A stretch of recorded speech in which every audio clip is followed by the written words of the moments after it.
4 দিন ধরে এই ব্যাগের ভিতরে একটা সাপ মাইরা রাখছিলাম, দেখি অনেক জেতা আছে নাকি।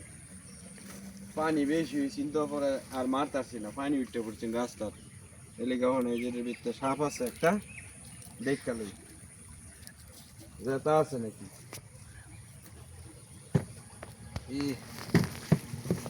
বাবা লড়ে দেখি, আস্তে আস্তে হম রাখ রাখ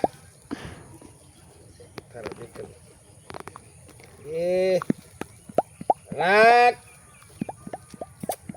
হম হম হম। 4 দিন হয়েছে আটকাইছে, দেখি কেরে। এই যে সবাই একটু দেখতে থাকেন সাপটার কি হাল, দেখি আমি। রাখ হম হম হম হম।